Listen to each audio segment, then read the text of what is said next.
Selamat pagi rekan-rekan. Materi yang akan dipelajari pada pertemuan ini adalah CSS atau Cascading Style Sheet. Tujuannya adalah 1. Mengenal CSS, elemen dan kegunaannya. 2. Membuat halaman web dengan mengimplementasikan CSS. CSS kepanjangan dari Cascading Style Sheets yang berguna untuk menyederhanakan proses pembuatan website dengan mengatur elemen yang tertulis di bahasa markup atau HTML. CSS dipakai untuk mendesain halaman depan atau tampilan website, front-end. CSS menangani tampilan dan rasa dari halaman website. Ada banyak hal yang dapat Anda lakukan menggunakan CSS dibandingkan dengan bahasa pemrograman inti seperti HTML dan PHP.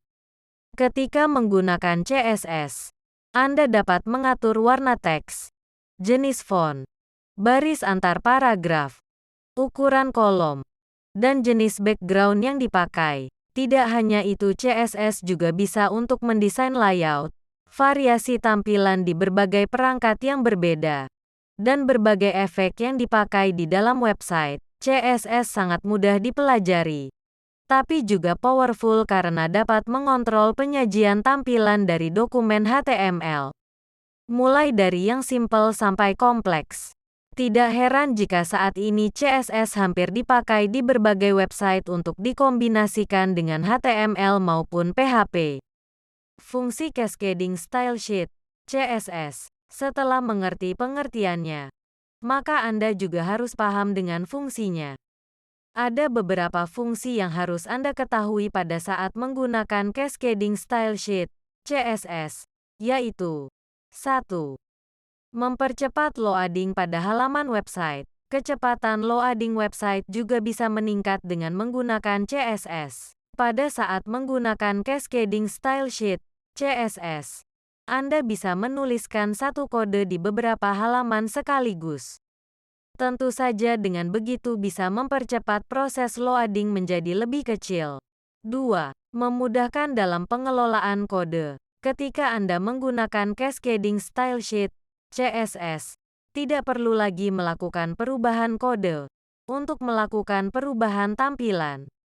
Contohnya, pada saat Anda ingin melakukan perubahan tampilan, maka untuk langkah yang diambil adalah edit kode CSS berhubungan dengan latar belakang. Perubahan kali ini langsung diterapkan pada semua halaman website.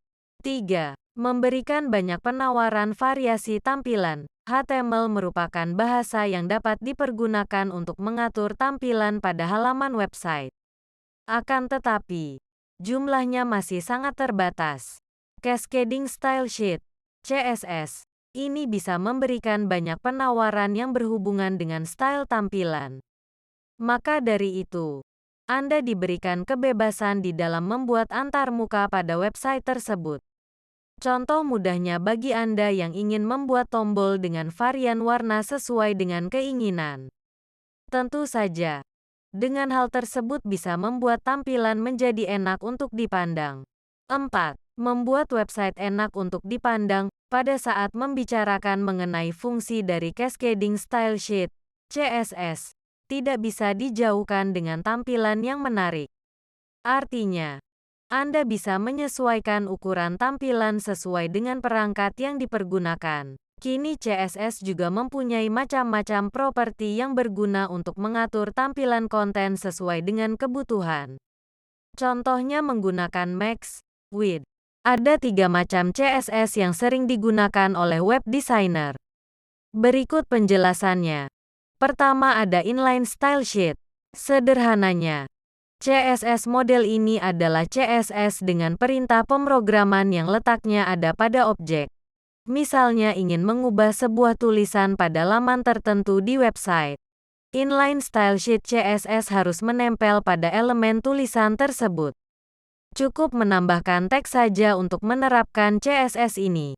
Cascading Style Sheets umumnya digabungkan bersama HTML dengan tujuan mengubah penampilan website dan user interface. Agar bisa menggabungkan keduanya, ada 2 tahapan yang Anda lakukan. Tahap yang pertama Anda mengubah jadi dokumen objek model atau DOM. Setelah itu, Browser menampilkan konten jika DOM menjadi representasi dari page store pada memori komputer dan kemudian menggabungkan konten dengan style dokumennya. Tahap berikutnya, CSS menempatkan kode pada DOM setelah parsing di dokumen HTML yang menyebabkan DOM menggambarkan website dengan lengkap. Selama proses parsing ini ada tautan berisi file CSS dan kemudian file CSS berhasil dibuat. Aturan styling mengalir dari atas ke bawah. Jadi, jika terdapat selektor dan properti yang sama, maka properti terakhir yang akan di-apply menjadi sebuah styling. Contohnya seperti berikut. Tag B telah diberi atribut berupa font size 16 pixel dan berwarna biru. Pemberian atribut itu terletak di antara tag style.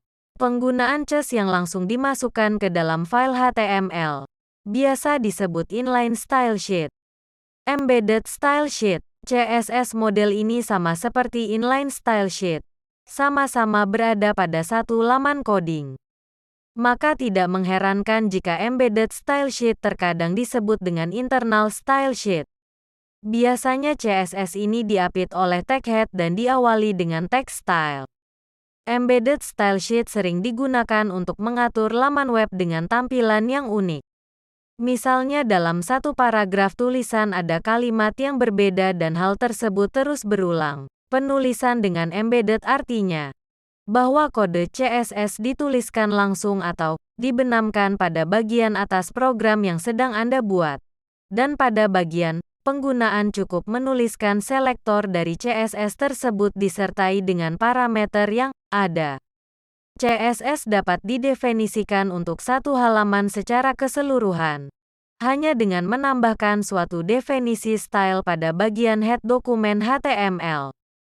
Selain inline style sheet ada external style sheet. CSS ini letaknya berbeda dengan laman yang akan diubah. Cara ini lebih praktis daripada inline style sheet karena bisa menghemat ruang dan bisa digunakan berulang-ulang untuk laman web yang berbeda. Kamu bisa mengenali CSS tipe ini lewat tag link rel. Tag ini akan menghubungkan halaman coding pada external style sheet CSS yang terpisah.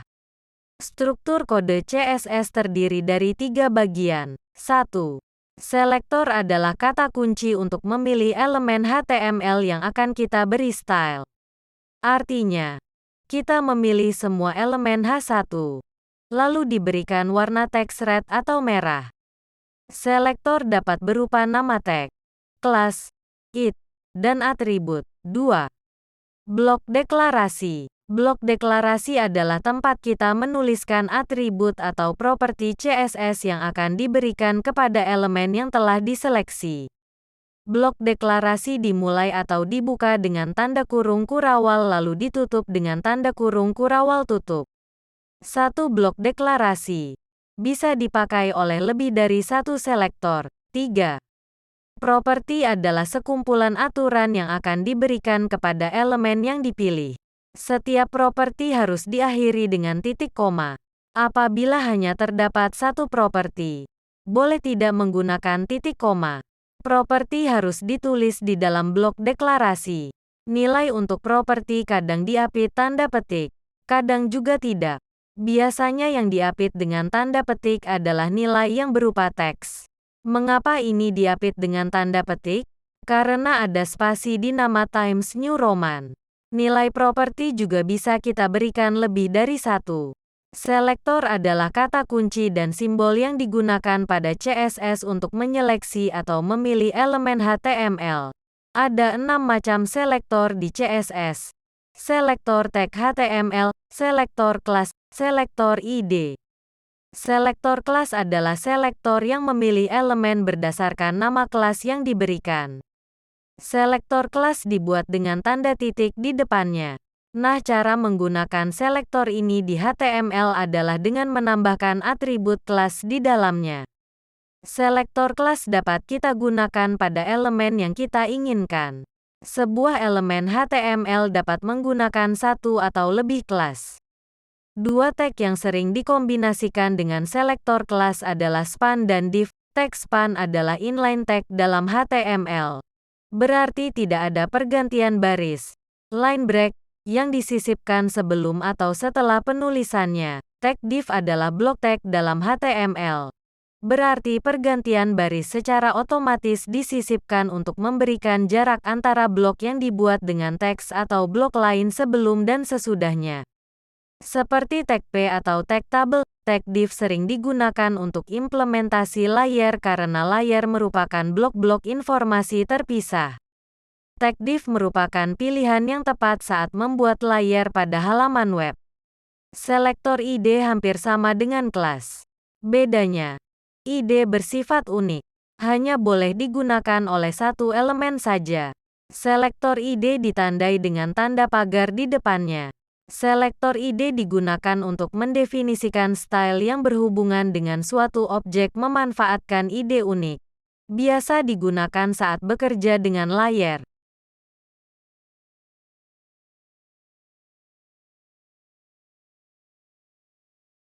Untuk beberapa style yang sebagian propertinya memiliki nilai yang sama, misalnya jenis font yang sama, mendefinisikan font tidak perlu dilakukan satu demi satu untuk setiap selektor. Pendefinisian dapat dikelompokkan dengan cara melewatkan font ke semua selektor dalam satu kali. Elemen CSS antara lain, 1. Font digunakan untuk mengatur tingkah laku huruf, font. Elemen ini mempunyai beberapa properti. Satu properti dapat mempunyai beberapa nilai. 2. Elemen teks akan membuat tampilan teks menjadi lebih menarik. 3. Elemen color yang digunakan untuk mengatur warna teks dan background halaman web. Ada beberapa properti yang akan kita bahas. Font size untuk mengatur ukuran font. Properti ini dapat kita beri nilai dengan satuan pixel, persentase, dan lain-lain. Secara default ukuran font untuk elemen P adalah 16 pixel. Ini bisa kita ubah sesuai selera.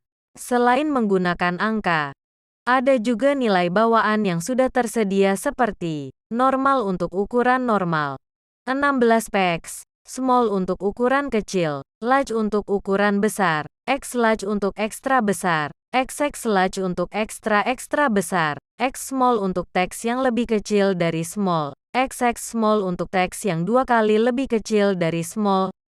Font weight untuk mengatur ketebalan font. Untuk mengatur ketebalan font, kita bisa menggunakan properti font weight. Properti ini dapat kita berikan nilai berupa angka ukuran ketebalan atau nilai konstan yang sudah ada. Contoh nilai-nilai yang valid. Lightер untuk ketebalan yang tipis. Normal untuk ketebalan normal. Bold untuk membuat font lebih tebal. Bolder untuk membuat font lebih tebal lagi. 100 sampai 900 rentang angka ketebalan. Font style untuk mengatur gaya font. Properti font style digunakan untuk mengatur agar teks miring. Nilai yang valid untuk properti ini adalah normal, teks normal, italic, teks miring, italic, oblique, teks miring seperti italic. Font family untuk mengatur jenis font. Untuk mengatur jenis font, kita bisa gunakan properti font family. Properti ini bisa kita isi dengan nama font dan juga nama family dari font. Secara umum ada 5 jenis family font yaitu sans serif, serif, monospace, cursive, fantasy, font. Font yang dipakai akan menggunakan default font yang dipakai pada sistem. Selain menggunakan nama family, kita juga bisa menggunakan nama fontnya langsung. Ada beberapa properti CSS untuk styling teks yang akan kita pelajari. Di antaranya text align, text decoration, text transform, text spacing, dan text shadow. Text align, jika kamu pernah menggunakan aplikasi Office, pasti pernah mengenal perataan teks. Ada rata kiri, rata kanan, rata tengah, rata kiri dan kanan. Nah, kita juga bisa meratakan teks dengan properti CSS text align. Properti ini punya nilai yang valid. Left untuk rata kiri, right untuk rata kanan, center untuk rata tengah, just V untuk rata kiri dan kanan, start rata pada awal, mengikuti direction, end rata pada akhir. Mengikuti direction. Text decoration. Properti text decoration adalah properti untuk memberikan dekorasi garis pada teks. Contohnya seperti garis bawah, garis atas, dan garis di tengah.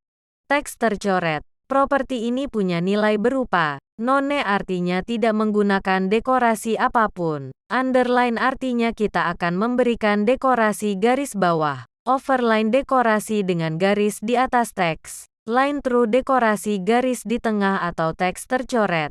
Text transform. Properti text transform berfungsi untuk mengubah bentuk teks. Misalnya dari huruf kecil menjadi huruf besar.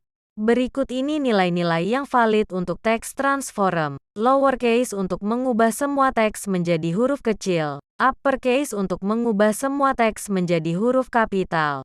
Besar. Capitalize untuk mengubah teks pada huruf pertama kata menjadi kapital. None untuk tidak melakukan transform. Text spacing. Text spacing adalah ruang kosong pada teks. CSS menyediakan beberapa properti untuk mengatur spacing pada teks. Text indent untuk mengatur indentasi. Letter spacing untuk mengatur jarak spasi antar huruf. Line height untuk mengatur jarak antar baris. Word spacing untuk mengatur jarak antar kata. White space untuk mengatur white space pada teks. Sebagai format untuk mendeskripsikan tampilan sebuah halaman HTML, tentu CSS memiliki kapasitas untuk mengatur warna dari elemen-elemen tertentu seperti teks dan latar belakang, background. CSS menggunakan format tertentu untuk mendefinisikan warna. Ada beberapa format penulisan warna pada CSS. Di antaranya menggunakan nama dengan kode RGB dan kode heksadesimal. Nama warna dapat dipanggil langsung dengan namanya dalam bahasa Inggris. HTML dan CSS sudah mendefinisikan 140 nama warna standar. RGB, warna juga dapat ditulis dengan menggunakan format RGB. Red, green, blue. Format ini mendukung lebih banyak warna spesifik di luar yang sudah didefinisikan namanya. Setiap parameter red, green, blue menunjukkan intensitas warna dengan nilai 0 sampai 255. Sebagai contoh, RGB 0, 0, 255 akan menampilkan warna biru, blue, karena parameter red bernilai 0, green bernilai 0 dan blue bernilai maksimum 255. Selain itu, nilai parameter juga dapat ditulis dengan menggunakan persentase.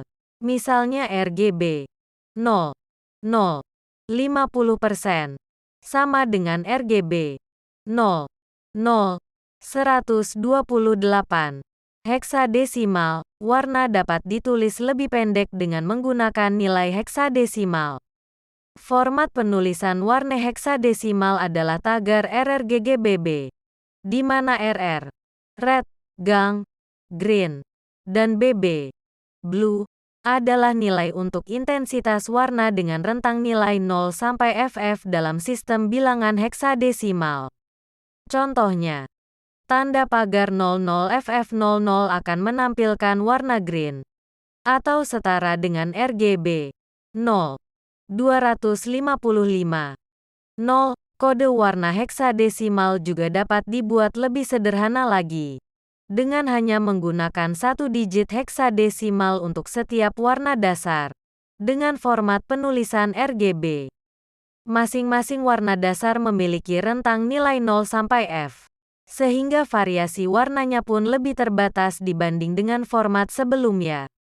Kode heks tanda pagar F00 akan menghasilkan warna yang sama dengan tanda pagar FF0000 yakni merah. Berikut contoh. Contoh penggunaan CSS, antara lain, mengatur jarak spasi antar teks. Membuat teks indent. Pada bagian awal paragraf biasanya terdapat teks indent atau teks yang agak menjorok ke dalam paragraf dalam jarak tertentu. Awal paragraf dibuat teks indent berjarak 40 piksel. Perataan teks dengan menggunakan properti teks align. Jenis, value jenis dapat digantikan dengan left, center, write dan justify. Mengubah text case. Membuat drop cap. Code style di atas hanya akan berlaku untuk huruf pertama dari paragraf yang memiliki kelas styleku. Dalam hal ini adalah huruf B. Sedangkan properti float digunakan untuk mengatur posisi huruf B tersebut. Apakah di sebelah kiri atau kanan. Sehingga value-nya adalah left. Sekian penjelasan materi hari ini. Terima kasih dan jangan lupa like, comment and subscribe untuk mendapatkan materi terbaru dari kami.